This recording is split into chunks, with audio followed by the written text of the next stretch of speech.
Have you ever driven through the mountains and stumbled across an old road sign pointing toward a town that doesn't seem to exist anymore? That feeling when your GPS loses signal and suddenly you're wondering if you took a wrong turn somewhere between civilization and whatever lies beyond those tree-lined shadows? The Appalachian Mountains are littered with the bones of communities that once thrived, places where families built their lives, raised their children, and buried their dead. But some of these ghost towns carry secrets far darker than simple economic collapse or natural disaster.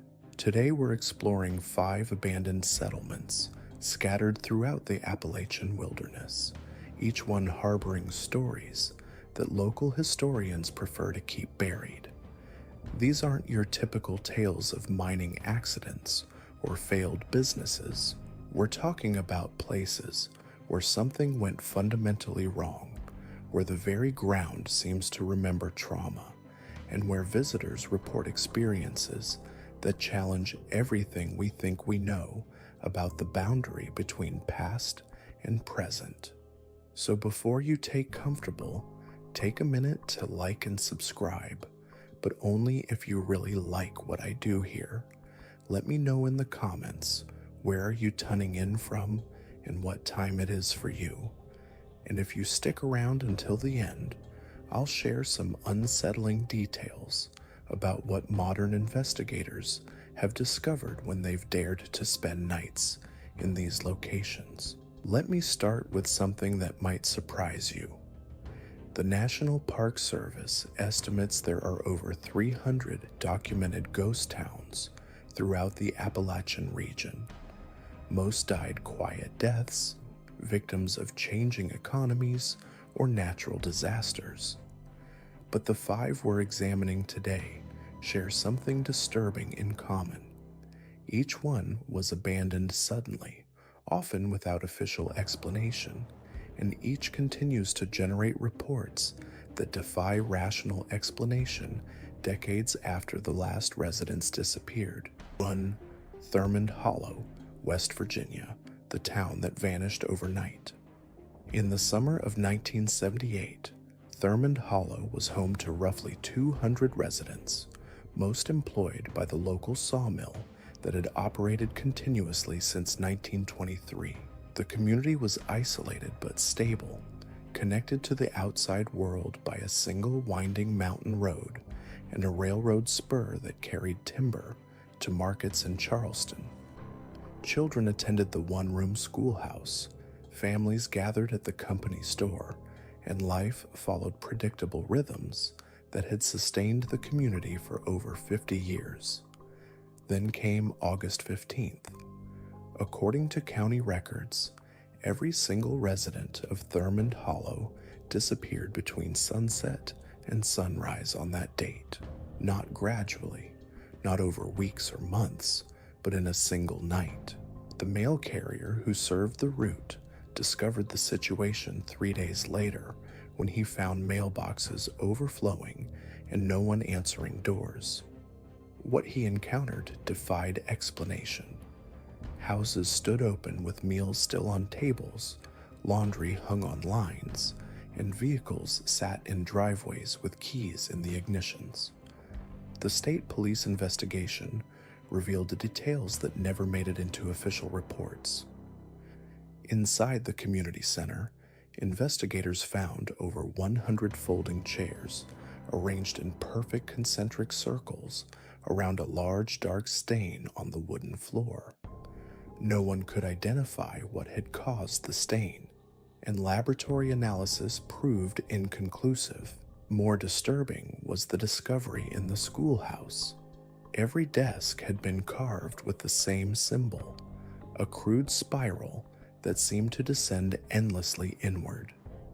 The children's artwork covering the walls depicted scenes that no child should know how to draw, images of figures with elongated limbs and faces that seemed to shift depending on the viewing angle.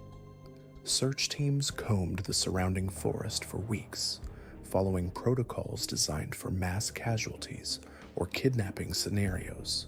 They found nothing. No bodies, no evidence of struggle, no indication of where 200 people could have gone. The railroad company reported no unusual activity on the night in question. The sawmill's equipment stood idle, with half-finished work abandoned mid-task.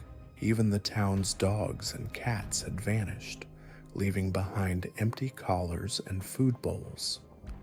What makes Thurmond Hollow particularly unsettling is what happened to investigators who spent extended time there. Within 6 months of the initial disappearance, 3 state police officers who had worked the case requested transfers to different departments, citing recurring nightmares and an inability to concentrate. The lead detective, a 20-year veteran named Marcus Webb, submitted a resignation letter that simply read, "Some mysteries are better left unsolved." He moved to Florida and refused all subsequent interviews about the case. Today, Thurmond Hollow remains officially listed as an abandoned community, though the state quietly discourages visitors. The access road has been allowed to deteriorate, and the railroad spur was removed in 1985. But hikers who manage to reach the settlement report phenomena that suggest the story of Thurmond Hollow is far from over. Digital cameras malfunction in specific patterns, often producing images that show figures in windows of buildings that should be empty. Temperature readings fluctuate wildly without meteorological explanation. Most disturbing are the audio recordings captured by paranormal investigators, conversations and voices that don't match any living residents, discussions about events that haven't happened yet, and recurring references to something they call the Gath, airing to Pine Ridge Settlement, North Carolina, the community that couldn't stay dead. Established in 1889 as a logging camp, Pine Ridge evolved into a permanent settlement of about 150 residents by the 1920s. The town thrived until 1943, when a series of mysterious illnesses swept through the population. Within 3 months, over half the residents had died from symptoms that doctors couldn't diagnose or treat. Survivors described a wasting sickness that caused victims to lose weight rapidly while experiencing vivid hallucinations and speaking in languages no one recognized. The remaining residents abandoned Pine Ridge in late 1943, but their departure marked the beginning of something far stranger than a typical ghost town story. Within a year, new families began settling in the empty houses, drawn by remarkably low property values and fertile farmland. These new residents lasted approximately 18 months before fleeing under similar circumstances, reporting the same mysterious illness and unexplained phenomena. This pattern repeated itself 4 more times between 1945 and 1960.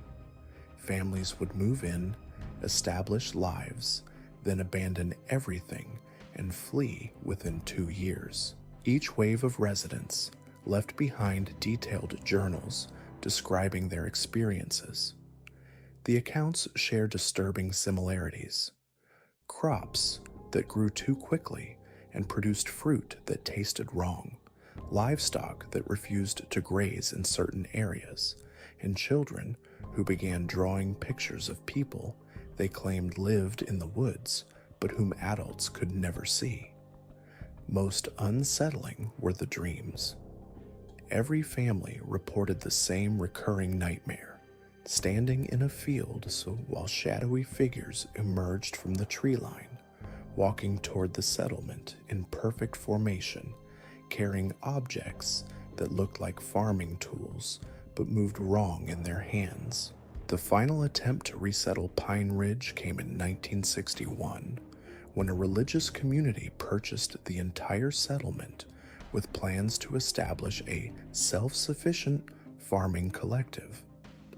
Led by a charismatic preacher named Samuel Crenshaw, 38 adults and 16 children moved to Pine Ridge with high hopes and careful plans. They lasted 7 months. When authorities discovered the abandoned settlement in 1962, they found evidence of hasty departure. Packed suitcases left by doorways, vehicles with keys still in ignitions, and a large garden that had been systematically destroyed, with every plant pulled up by the roots and arranged in spiral patterns across the fields. Crenshaw's final journal entry, dated 3 days before the community's apparent departure, provides chilling insight into what drove them away. The children speak of friends we cannot see. Sarah drew pictures of our neighbors, but their faces are wrong, stretched, and hollow. The crops grow too fast, and the meat tastes like it's already rotting. We found symbols carved into trees that weren't there yesterday. Something walks through our settlement at night, checking windows, testing doors. We can hear it breathing outside our walls, but when we look, nothing is there. Tomorrow we leave this cursed place. God help anyone who comes after us.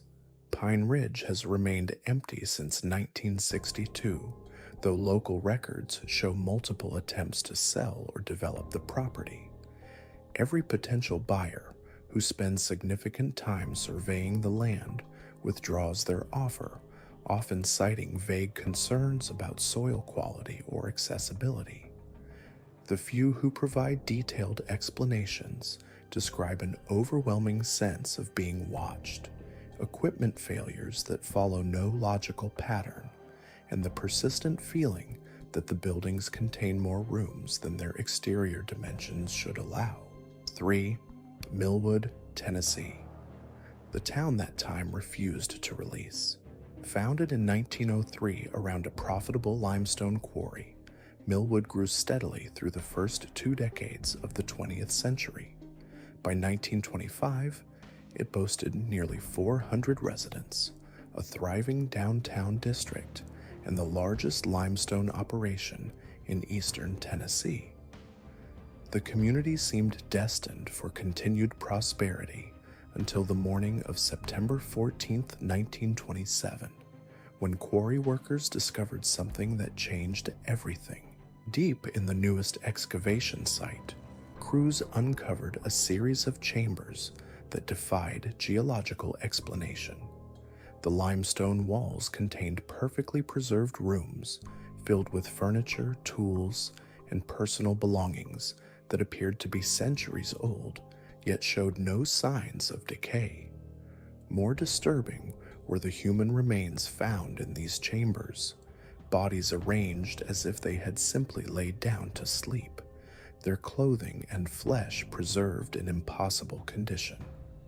Carbon dating later revealed the remains to be over 300 years old, predating any known European settlement in the region by decades. The discovery attracted archaeologists and historians from across the country, but their investigations yielded more questions than answers. The artifacts found in the chambers represented no known cultural tradition. Tools were crafted from materials that couldn't be identified, and clothing was woven from fibers that didn't match any plant or animal species in the region. Most puzzling were the written records found scattered throughout the chambers, documents in perfect condition written in English describing daily life in a community called Millwood, dated to the 1620s. Within 6 months of the discovery, strange phenomena began affecting the modern town above. Residents reported losing time, finding themselves in different locations with no memory of how they'd arrived there. Clocks throughout the community began running at different speeds, some gaining hours while others lost entire days.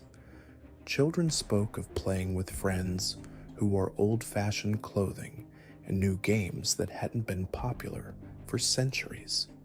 Adults experienced dreams so vivid they seemed like memories, dreams of working in the quarry with hand tools, of attending church services in a building that didn't exist in their town.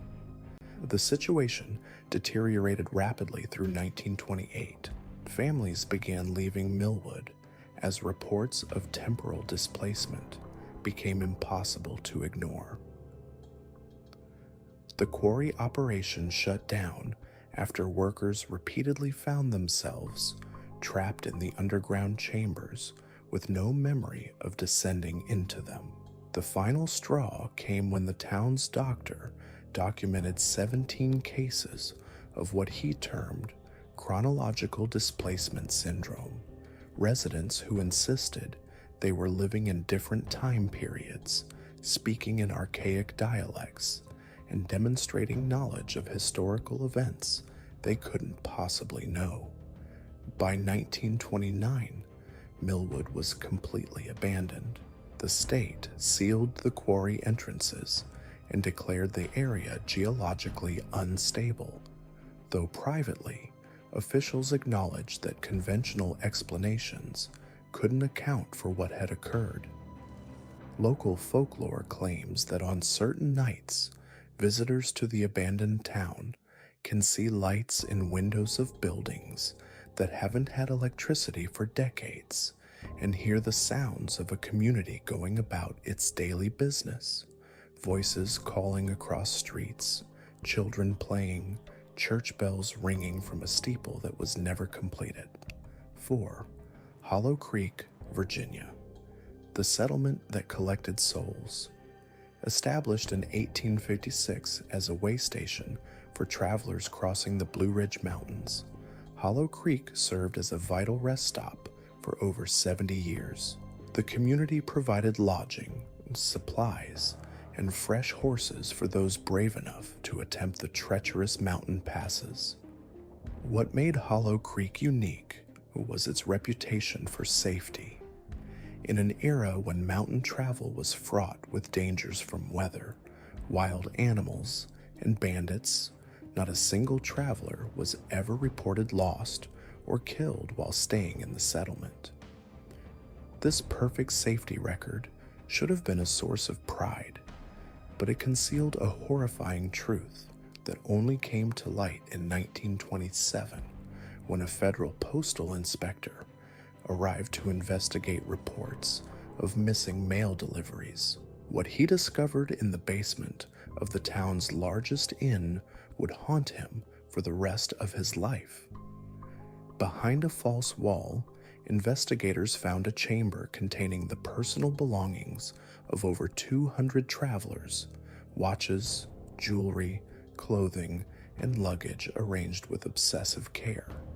Each collection was labeled with names, dates, and detailed descriptions of the item's owners. The inn's registry revealed the scope of what had occurred. For decades, travelers had checked into Hollow Creek and simply vanished. Their names appeared in the guest book, but there were no records of them ever checking out or continuing their journeys. The townspeople, when questioned, claimed no memory of these missing guests, insisting that everyone who stayed in Hollow Creek had departed safely. Yet the evidence was undeniable. Hundreds of people had disappeared without a trace. The investigation uncovered a network of hidden spaces throughout the settlement. False walls, concealed basements, and underground tunnels connecting every building in town. These spaces contained evidence of prolonged captivity, chains, improvised cells, and most disturbing journals written by prisoners describing their captors' strange rituals. The entries spoke of ceremonies conducted during new moons, of townspeople who seemed to change when darkness fell, and of prisoners who were kept alive for months before disappearing entirely. Federal marshals arrested the entire population of Hollow Creek, but the case never went to trial. During transport to the county jail, the wagon carrying 17 prisoners disappeared along a straight stretch of mountain road. Search teams found the wagon abandoned with its doors still locked from the outside, but no sign of the prisoners or their guards. The remaining evidence from Hollow Creek was quietly transferred to federal custody and classified, with official reports citing insufficient evidence for prosecution. Hollow Creek stands empty today, though the buildings remain in remarkable condition despite decades of abandonment. Park rangers occasionally patrol the area, but report consistent equipment failures and navigation problems that seem to intensify near the old inn. Hikers describe feeling watched from empty windows and hearing the sounds of construction at night, as though the town's hidden chambers are still being expanded. Most disturbing are the reports from overnight campers who wake to find their belongings rearranged exactly as they appeared in the inn's hidden collection, sorted, labeled, and displayed as though they belong to someone who will never return to claim them. 5. Blackwood Crossing, Kentucky, the town that never learned to die. Our final destination takes us to perhaps the most unsettling of all Appalachian ghost towns, a place where the line between past and present has been completely erased. Blackwood Crossing was founded in 1834 at the intersection of two important trade routes, growing steadily until it reached its peak population of nearly 600 residents in 1892. The town thrived on commerce, serving as a hub for merchants traveling between major cities and mountain settlements. Everything changed in 1893 when a cholera epidemic swept through the community. Within 3 months, over half the population had succumbed to the disease. The survivors, overwhelmed by grief and unable to properly bury so many dead, made a decision that would doom their community forever. They sealed the infected buildings with the bodies still inside and continued living around these makeshift tombs, pretending that life could somehow return to normal. But normal never returned to Blackwood Crossing.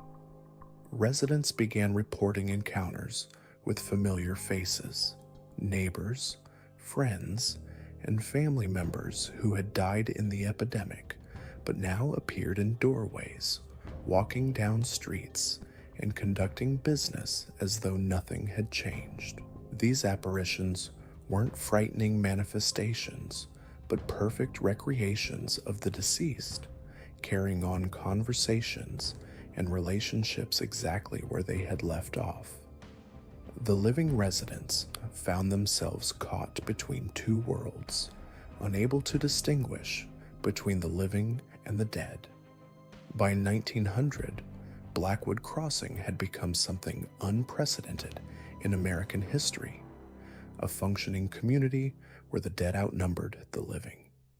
Travelers passing through reported entire conversations with residents who had been dead for years, purchasing supplies from merchants whose obituaries had been published in regional newspapers.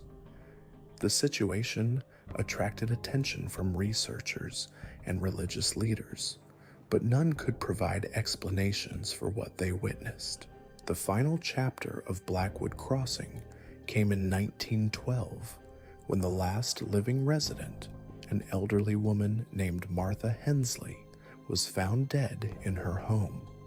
But rather than marking the end of the community, her death seemed to complete some terrible transformation. Visitors to modern-day Blackwood Crossing report a town that appears fully populated and functional, with residents who interact normally until the moment of departure, when the illusion shatters and the visitor finds themselves alone among crumbling ruins. These 5 ghost towns represent more than historical curiosities or local legends.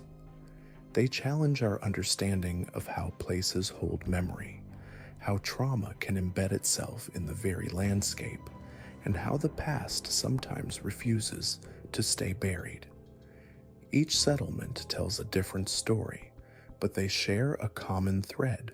Something went fundamentally wrong, creating wounds in reality that continue to bleed decades later. What makes these places particularly significant is their effect on modern visitors. Unlike typical ghost towns that inspire nostalgia or mild curiosity, these locations produce consistent psychological and physiological responses in those who encounter them.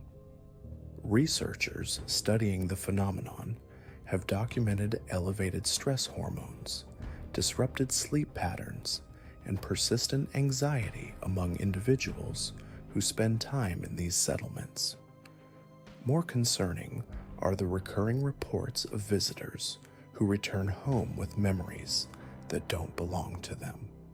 Vivid recollections of life in communities they never lived in, knowledge of people they never met, and emotional connections to tragedies they never experienced. So what do you think? Are these simply the natural result of isolation, tragedy, and the power of suggestion, or do certain places truly hold on to the past in ways we don't yet understand? Have you ever encountered a location that felt fundamentally wrong, or the very air seemed heavy with unresolved history? Drop a comment and let me know about your own experiences with places that time forgot, or whether you'd be brave enough to spend a night in one of these abandoned settlements. If this exploration into America's darkest ghost towns left you questioning what else might be hidden in our forgotten corners, make sure to hit that subscribe button and ring the notification bell. Our next investigation takes us even deeper into the shadows of American history, exploring the truth behind government cover-ups and the places they desperately want us to forget. Until then, remember that some doors are better left unopened, and some towns are abandoned for very good reasons. Stay curious, but stay